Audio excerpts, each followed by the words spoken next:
So the next World's Fair is happening this year in Milan, and the theme is Feeding the Planet, Energy for Life. It's the first time in 162 years of World's Fairs that the theme of the whole exhibition has ever been food, even though food's always important. Ice cream cones, Belgian waffles, all sorts of things have been introduced at World's Fairs. But this year in Milan, at Expo Milano, the directors have asked every country, and there are 147 countries participating, to speak to the question of how we will feed the 9 billion people expected to inhabit our planet by 2050. The American pavilion is going to be unique even among those unique perspectives for a bunch of reasons. What we've created is a program that we're calling 1 in 9 billion, United to Feed the Planet.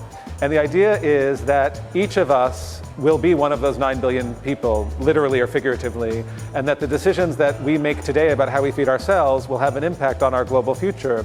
And so we're hoping that people will visit the pavilion, and by visiting the pavilion you'll see exhibits about food security, you'll see farmers and chefs and policymakers and nutritionists and all sorts of people who'll be talking about unique perspectives they have from their particular experience in the United States. You'll also have a lot of fun because we're going to be poking fun at ourselves and our American food culture and looking at the pieces that make up what American food is. That's the big question. What is American food? Is there such a thing as American food? The way that food has changed just because of this whole industry of technology, I think, has been tremendous. It impacts my life every day. Every time I take a picture of food with my phone and I send it to my friends, I think, this is crazy. You know, it's such a different food culture than 20 or 25 years ago, and I've always been obsessed with food, but now everyone is obsessed with food. Then there are all the questions about production.